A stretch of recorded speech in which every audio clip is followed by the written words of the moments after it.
کیا ان کو بینیفٹ دیتے ہیں جو وہ اپنی سٹیٹمنٹ سے مکرے ہیں؟ حالانکہ پروسیکیوٹر نے جب ان پر ان کو ہاسٹائل وٹنس ڈکلیئر کر کے کراس ایگزامینیشن کی ہے تو سارے کے سارے جو فیکٹس ہیں وہ اگلوا لیے ہیں، جس میں یہ بات سامنے آئی ہے کہ وہ کسی نہ کسی پریشر میں آ کے وہ یہ سٹیٹمنٹ دے رہے تھے۔ تو اب دیکھتے ہیں کہ یہ جو عثمان مرزا ویڈیو کیس ہے اس کا آگے کیا فیصلہ ہوتا ہے۔ پھر معاملہ آ جاتا ہے رانا ثناءاللہ کے خلاف آج ریٹ پٹیشن تھی، یہ کرمنل پٹیشن ہے، کنٹیمپٹ پٹیشن، اور یہ عالیہ حمزہ ملک بنام رانا ثناءاللہ خان، یہ اس کا ٹائٹل تھا۔ ریٹ پٹیشن کا جو نمبر ہے یہ criminal original rate contempt petition ہے، نمبر ہے 7337/2022۔ یہ ریٹ پٹیشن ہے، یہ اس کا نمبر ہے، اور یہ اس میں جو چیف جسٹس کی عدالت میں اس کی سماعت ہوئی، امیر حسین بھٹی صاحب نے، محمد امیر حسین بھٹی صاحب نے خود اس کے اوپر سماعت کی۔ محمد سلیمان صاحب ہیں جو ایڈوکیٹ ہیں عالیہ حمزہ ملک صاحبہ کے، جنہوں نے یہ درخواست دائر کی تھی۔ آج جب عدالت میں سماعت ہوئی، آپ جانتے ہیں کہ رانا ثناءاللہ کے خلاف جو اس سارے کے سارے کیس میں سب سے اہم چیز وہ ویڈیو ہے۔ عالیہ حمزہ کے جو وکیل ہیں انہوں نے عدالت کے اندر ان کے پاس USB میں وہ ویڈیو بھی موجود تھی جو وہ عدالت میں چلوانا چاہتے تھے، اور ان کی خواہش یہ تھی کہ عدالت اجازت دے گی اور عدالت صرف ایک دفعہ اس کو سن لے، اور جو کچھ رانا ثناءاللہ نے عدلیہ کے بارے میں کہا ہے اور جو ہائی کورٹ کے ججز کے بارے میں جو لینگویج استعمال کی اس کو وہ سن لیں۔ کیس کی سماعت جب امیر بھٹی صاحب آئے، پہلے نمبر پر یہی کیس لگا تھا، 9:15 بجے امیر بھٹی صاحب تشریف لے آئے، اپنی چیئر پر بیٹھے، اور پہلا جو کیس کال ہوا وہ عالیہ حمزہ ملک بنام رانا ثناءاللہ کیس کال ہوا، اور عدالت میں سماعت شروع ہو گئی۔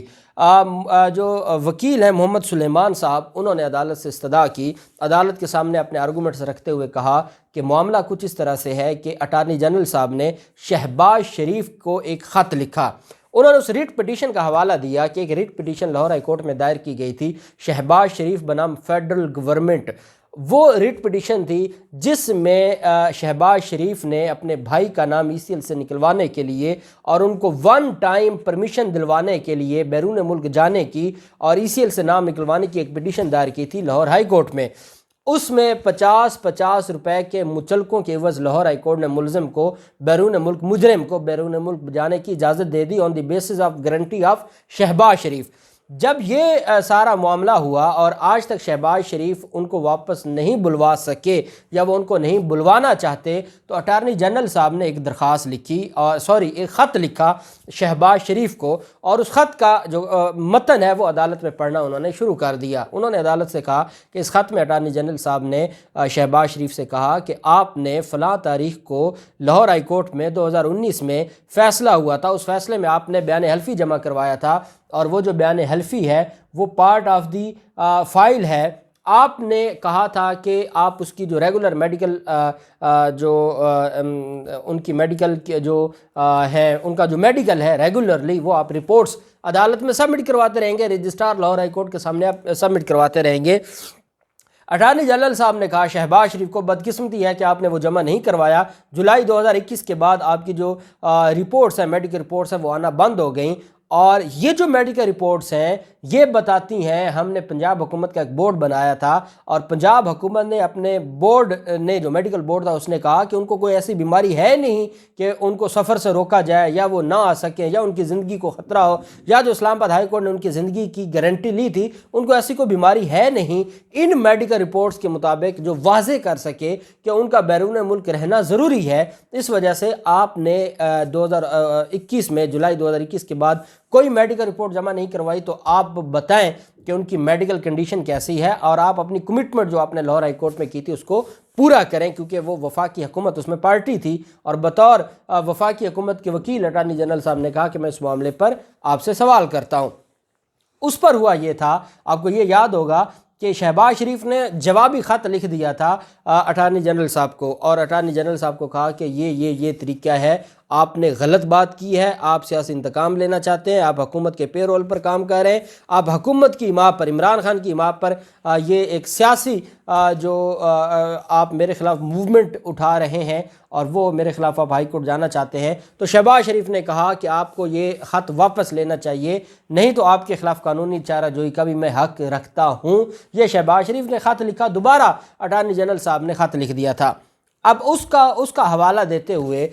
جو محمد سلیمان صاحب تھے جو وکیل تھے عالیہ حمزہ کے، انہوں نے عدالت سے کہا کہ یہ خط لکھا گیا۔ اس کے بعد رانا ثناءاللہ نے ایک پروگرام تھا، اس میں کہا کہ جن کو یہ لگتا ہے کہ جو شہباز شریف ہے ان کو ڈسکوالیفائی کر دیا جائے گا۔ اب ان کے وکیل کا، عالیہ حمزہ کے وکیل کا عدالت سے یہ کہنا تھا کہ یہ جو ان کی گفتگو ہے، جو ویڈیو میں وہ عدلیہ کو دھمکیاں دے رہے ہیں، وہ اس کا جو بیک گراؤنڈ ہے وہ یہ ہے کہ اٹارنی جنرل صاحب نے خط لکھا شہباز شریف کو کہ آپ نواز شریف کے ضامن تھے، نواز شریف کا کوئی اتا پتہ نہیں ہے، کیوں نہ آپ کے خلاف ہم لاہور ہائی کورٹ جائیں، آپ اس کا جواب دیں۔ تو عالیہ حمزہ صاحبہ کے وکیل نے کہا کہ بیک گراؤنڈ ان کی ویڈیو کا یہ تھا کہ وہ اٹارنی جنرل صاحب کا خط تھا جس کی بنیاد پر رانا ثناءاللہ نے دھمکیاں دیں اور وہ الفاظ استعمال کیے جو میں یہاں عدالت میں موجود آنریبل چیف جسٹس صاحب کے سامنے بیان نہیں کر سکتا۔ تو میں یہ چاہوں گا کہ میرے پاس وہ USB میں موجود ہے، وہ جو ویڈیو کلپ ہے وہ عدالت میں چلایا جائے، عدالت خود دیکھے کہ جو معاملہ لاہور ہائی کورٹ میں پینڈنگ ہے یا کوئی معاملہ کسی اور عدالت میں پینڈنگ ہے، اور اس کے حوالے سے رانا ثناءاللہ کا یہ کہنا کہ ہم گھیراؤ کر لیں گے، ہم حملہ کر دیں گے، ہم ہنگامہ کریں گے، ہم گریبان پکڑیں گے، جو بھی الفاظ ہیں، تو انہوں نے کہا کہ یہ توہین عدالت ہے۔ جج صاحب نے سوال کیا عالیہ حمزہ صاحبہ کے وکیل سے کہ آپ یہ بتائیں کہ وہ کدھر ہے، آپ نے یہ جو خط پڑھا ہے، کیونکہ جج صاحب وہ خط پڑھنا چاہتے تھے کہ وہ ریٹ پٹیشن کا کیا معاملہ ہے، کون سی ریٹ پٹیشن، شہباز شریف کی ریٹ پٹیشن کا کیا معاملہ ہے۔ تو جج صاحب نے کہا کہ وہ اپنے جو اٹارنی جنرل صاحب کا خط ہے وہ کہاں پر ہے، جو فائل کے ساتھ لگا ہوا ہے۔ انہوں نے کہا جی نہیں، فائل کے ساتھ تو میں نے نہیں لگایا۔ تو عدالت نے کہا بھئی آپ فائل کے ساتھ لگائیں، آپ جس کا حوالہ دے رہے ہیں آپ اس ڈاکومنٹ کو فائل کا حصہ تو بنائیں۔ اس پر جو وکیل تھے عالیہ حمزہ کے، انہوں نے عدالت سے کہا کہ جناب اس میں اور ایک چیز حصہ بنانا چاہتا ہوں، اور وہ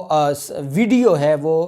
USB ہے، جو رانا ثناءاللہ کی ویڈیو ہے، وہ بھی میں عدالت سے، اس لیے میں آج گزارش کر رہا تھا کہ میں عدالت سے اجازت چاہوں گا، کیونکہ برانچ میں ایسا یہ جو ڈاکومنٹ ہے وہ نہیں لگانے کی اجازت ہوتی، تو میں وہ جو